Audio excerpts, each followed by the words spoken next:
This is Jay Horwitz, the latest edition of the Amazing Mets Alumni podcast. And my special guest this week is my good buddy, Robin Ventura. Hey, Robin, first off, I wanted to wish you happy anniversary. 22 years ago this month, you set a major league record which still is intact, in the grand slam in each end of a doubleheader against the Milwaukee Brewers. How does it feel to still have a major league record after all these years, Robin? 22 years. Jeez, was that? It doesn't seem that long ago, but it was.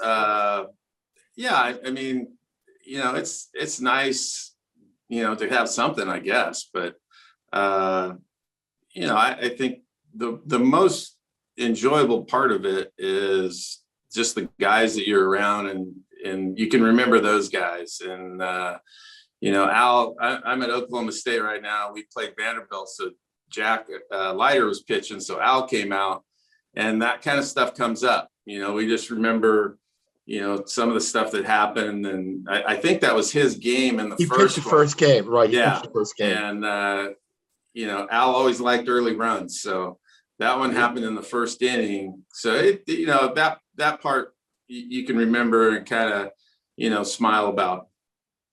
Well, I did some research, Mr. Ventura. You have 294 home runs.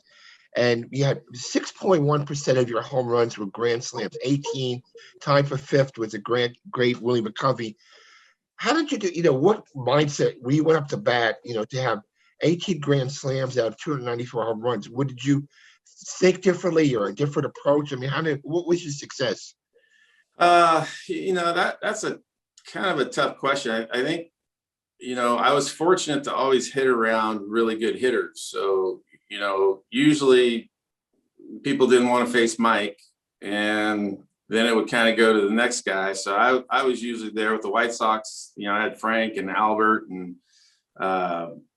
you get put probably in more of those situations just because they don't want to pitch to Mike. They'd rather pitch to somebody else or Frank. And I just kind of always looked at it as they don't want to walk in and run. So if you can be patient and not let them trick you, you're eventually going to get something good to hit. And I really, it wasn't about trying to hit a home run. It's just trying to hit a fly ball. I think in most instances, very few times there was two outs. So you're just trying to hit a fly ball to, get a guy in. And if you get it right, you end up hitting a homer. So I think a lot of those things kind of went into it. There's some pitchers that they weren't going to give in. They'd rather walk you in than give you something good to hit. But on the other hand, there's pitchers that don't want to walk somebody in, and eventually they're going to give you something good to hit. And with the White Sox, you hit two grand slams against the Rangers in one game. Robert, have you followed what Tatis's son, Tatis Jr. did? He hit two home runs in one game, like to the day after his dad hit two grand slams in one game. What do you think of that achievement?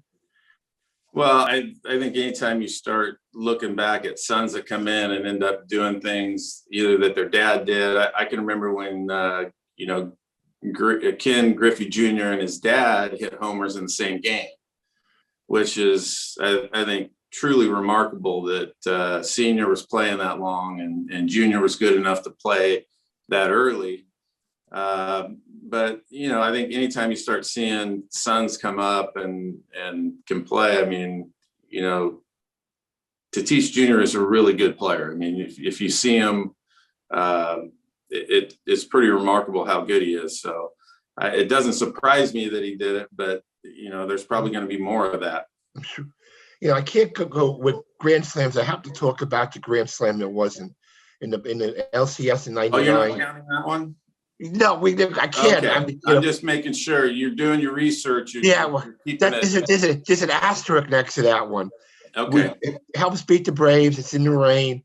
And, Todd Pratt to this day blames you for mobbing you at first base. He said, all of your home runs were fly balls, were huge fly balls. And this particular home run was a line drive, and he thought it wasn't a home run. And that's why he went to you at first base. And what do you remember about that day, Robin?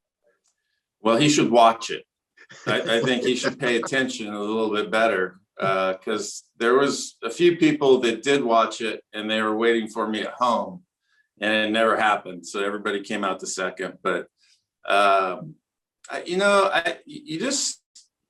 I think in most instances, people remember it because it's so unusual.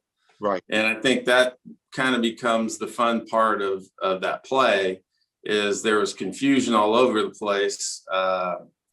Unfortunately, the bettors didn't like it. I did hear a lot about that.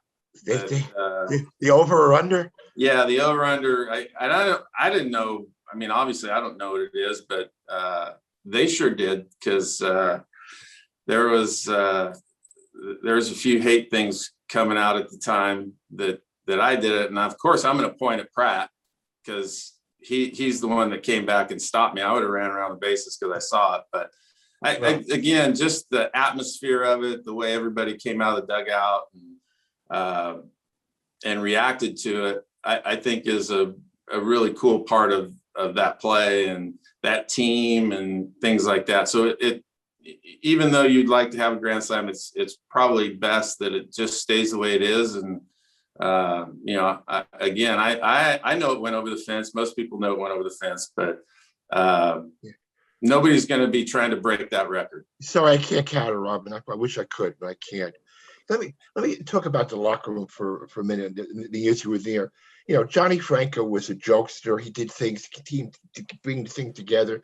You were really not as did the things that Johnny did, but you had your own special way of doing stuff to unite the team. A couple of examples. What do you remember? Yankee Stadium in the rain delay. You dress up as Mike with the eye black, batting stamps, run around the bases, and the team was hysterical in the dugout. I mean, how did you come to think of that? And, are you sure that was me, Jay? Well, my eyes are not that good. I think it was you. I think it was you. Okay, I'm just making sure. Yeah.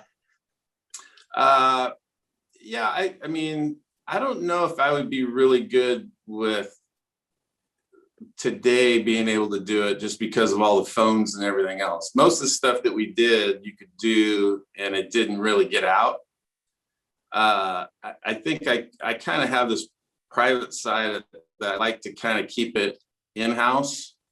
So most of my stuff was done inside the locker room where nobody could really see it.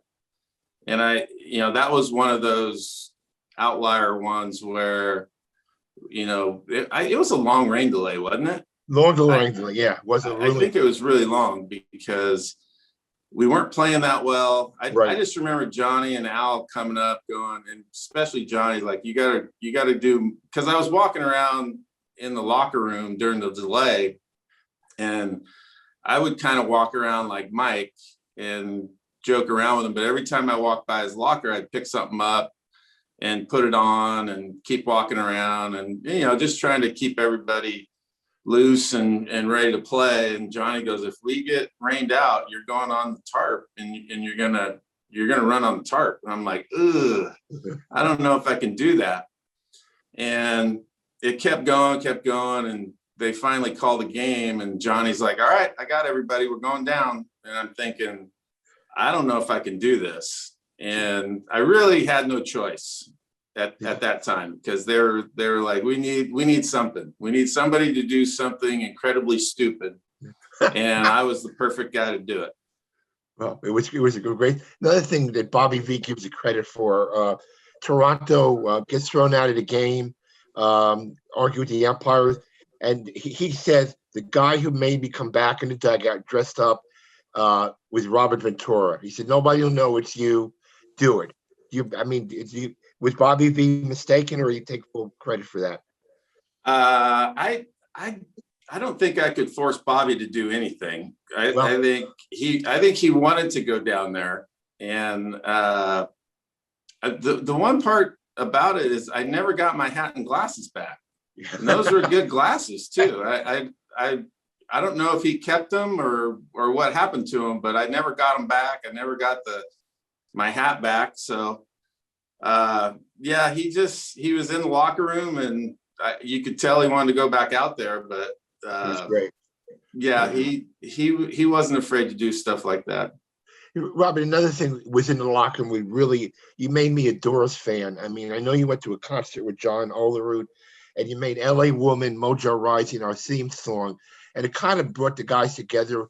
You went in the locker room, was blasted all over. It was a great song. And it was really like typified our season that year, 94 games, won a little short in the World Series. But what do you remember? How did you pick out that song to be the song? Ole and I went to a movie. We watched Austin Powers, and in that movie, it was like talking about a mojo or everything. And John doesn't have a ton of emotion, but we were walking out and he goes, we're playing pretty good right now. We got a pretty good mojo going.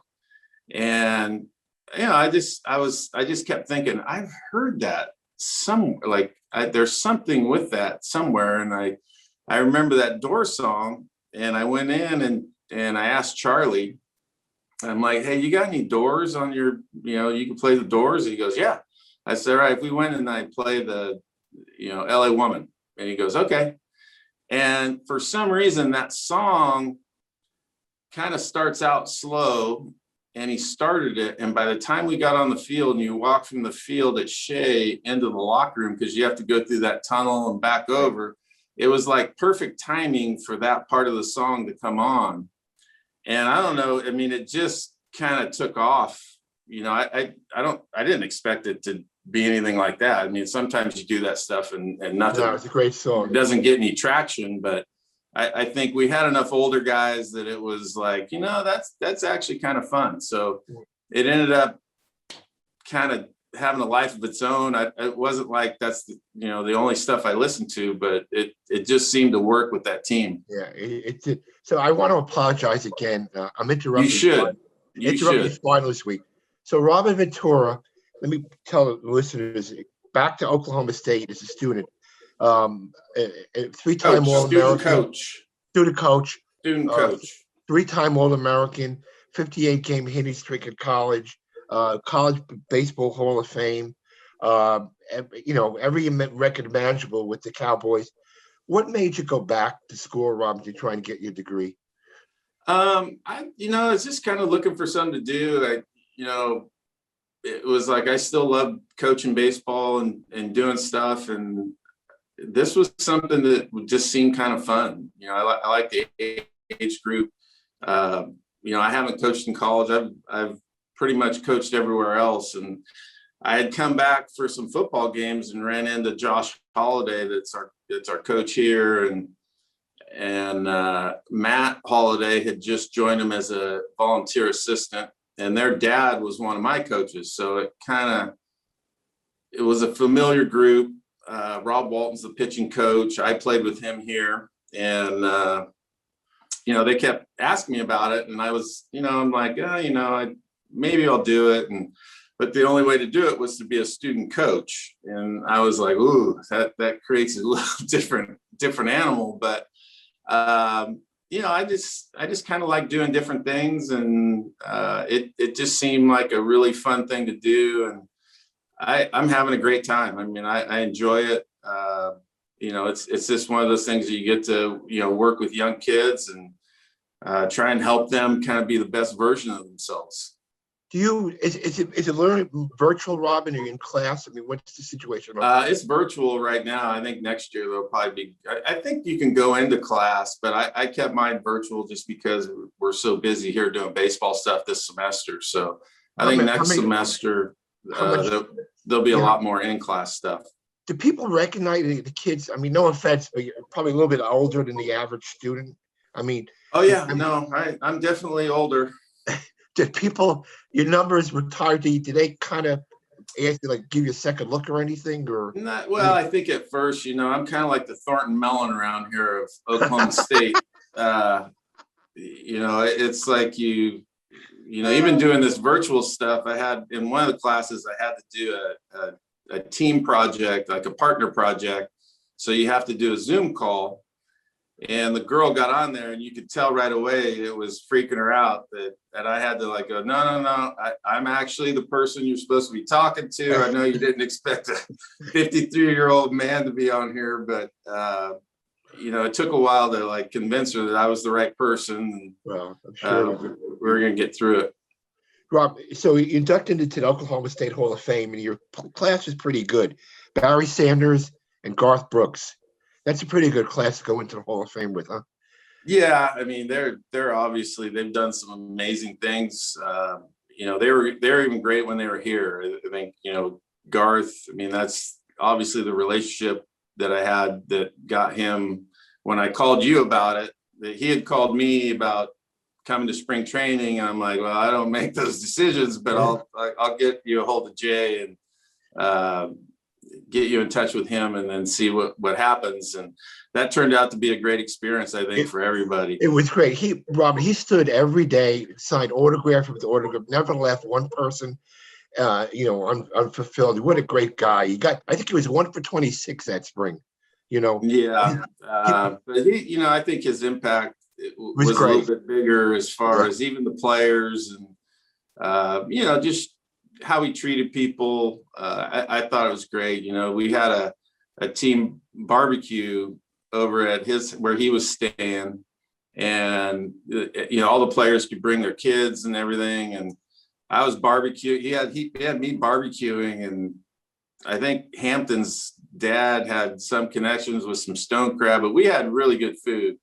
And he played all night. He would just sit there, and the kids, and there were some kids that learned how to play. I think Scotty Lawrence's daughter became a musician, and he thinks that's probably one of the nights that was really kind of swayed her in that direction, just seeing how talented he was. And he got a ring too from the National League Championship. One of my favorite springs. Rob, so this September 11th, 20 years after 9/11, I've been with the Mets a long time.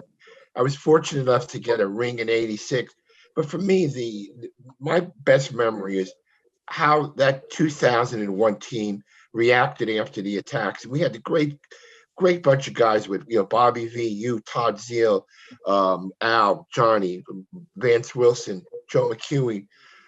We just reacted to that moment. I mean, I don't think it was a charity event we didn't do. What are your thoughts now, almost 20 years after the fact there? Well, what a crazy time and sad time. When we got back from Pittsburgh, when we pulled in, you could just see kind of the relief efforts that were going on, because Shea was a staging area, and it kind of hit you right in the face of what was going on, because none of us had gone down there at that point. But there's firefighters trying to get some sleep. There's supplies all over the place in the parking lot. And I think at that time, Bobby was just talking about it. It's not really time for baseball right now. It's time, to help out and do what you can. So I think, we had a bunch of great guys on that team, as far as, going out of their comfort zone and just trying to help. I mean, you don't know how much it's going to help or hinder, but if somebody's asking you to do it, you're just going to do it. And I know there was a lot of requests that came in of us going somewhere and doing something, and you just did it. I don't think anybody was going to say no, because you could get it done and still come back and play. Robert, I know my memory's failing my old days, but you were on deck when Mike hit the home run, right? I mean, yeah. Well, when he went to bat, he always, not that you didn't, but I had a feeling when he came to bat, something was going to happen good. I mean, he always kind of rose to those occasions. Do you remember what you thought when he went to bat that day? Yeah, especially against the Braves, we had a tough time beating them, and for us to play them that night, and for Mike to hit that homer, he always had a way of coming up big in those situations. And even when he hit it, I didn't know if it was going to go, because I don't think it was kind of a cooler night. And he just always found a way to do something big. I mean, I think that's what I remember the most, is he just kind of found a way to do that. And I think just the eruption that happened, I think everybody got to just cheer and kind of let loose some emotion that they had, whether they were, feeling down or anything else. You just got to be able to cheer and act normal. And I think that was probably the biggest thing. Hey, well, a couple last questions. It's been said you played with the greatest infield ever in Mets history, some say in baseball history. You at third base, Ray at shortstop. up, Fonzie at second, and John at first base. What are your thoughts about that infield? It was just a really comfortable feeling. I think everybody, I don't think we thought that way necessarily in spring training, but Ray is probably one of the best shortstops ever as far as just being able to get to a ball, especially in the hole. He's very flashy and but consistent. And I think, he was kind of the glue in there. I think John brought just his ability to pick a ball. He was so easy to throw to because he was such a big target, and nothing ever, he never made any movements that made you feel like, you threw a bad ball no matter what. And he was just very easy to throw to.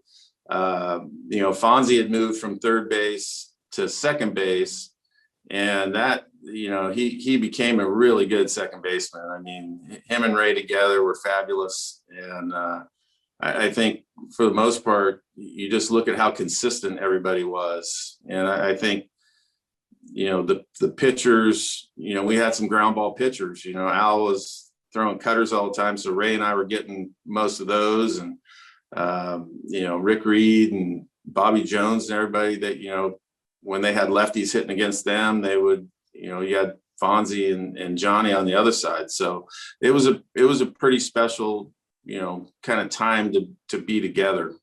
Hey, Robin, I wanted to thank you for your time. It's great catching up with you. And you go back to studying after you were done. And I hope you get all A's. And if you get a B+, I'll feel it's my fault. Yeah, believe me, I'm going to put it right on you when I make my comments. Okay. Devin, Mr. Ventura is all yours, sir. Yeah, so Robin, we're going to try something a little bit different for this podcast. So we're going to do a quick 5 rapid questions here. First thing that comes to your mind, there's no wrong answers here, so you're going to ace this no matter what. And we could just cue the corny trivia music right now. So all right. With that being said, Chicago or New York pizza? Ooh, I like New York pizza. I like it a little bit thinner. I don't like the real big deep dish. So I like that good crust. New York pizza. Mets black jerseys, yes or no? Yes, I like those jerseys. They were, for me, that's a fun time of my life, and I'll always like those. I'll always enjoy those jerseys. Defense or offense? Ooh, that's a good offense. I mean, I think you always enjoy getting a hit. I think defense, you enjoy playing good defense and helping out your team, but you always enjoy getting a hit and knocking somebody in. Talk or text? Talk. I'm not texting. I'm okay with it, but I'd rather talk. Best Halloween costume you ever wore? Best Halloween costume. I had to go to a pirate party and I dressed up as Willie Stargell. Instead of an actual pirate, I dressed up as Willie Stargell. Favorite subject in school now it's finals week for you? Ooh, favorite subject in school. Geography. I enjoyed learning about different areas, different areas in the world and things and how they operate in different countries. I always enjoyed that. If you weren't a professional baseball player, what sport would you choose to play? Oh, sport? I would take golf. I like golf. I don't think, I see the size of people in football. That wouldn't have been well. That wouldn't have gone well. Basketball, I'm too short. So I'll take golf. Jay, what about you? You a good golfer? Me? Yeah. Miniature golf. I'm good at miniature golf. Robin, if you can go back in time, hop in the DeLorean and push it to 88 miles per hour, what baseball player would you want to see in person? In person? Play? Willie Mays. I want to see Willie Mays play. Good choice. That's Jay's favorite player of all time. He'll be 90 I know, years I'm just old. sucking up to him right now. You had it, baby. He'll be 90 years old tomorrow, Robert. Who's a better ping pong player, you or Michael Jordan? Michael, his wingspan. He has touch and he has wingspan, so he's better than I am. Favorite ballpark to play in besides Shea? Ooh, that's a good question. It was always fun to go to Old Tiger Stadium in the American League. That was especially for a left-handed hitter, that was a good park to be in. And last question here for you. If a movie was made of your life, what genre would it be and who would play you? A movie was made in my life. The genre. I would hope it would be a comedy. And once Kirk McCaskill I played with said Christian Slater looks like me. So I'm gonna have to just go with that. Jimmy Kimmel thinks he looks like me. So, but I haven't seen him act yet. But I'll go with Christian Slater. All right, that's it. That's the end of the rapid fire trivia questions. Good job, Devin. Good job.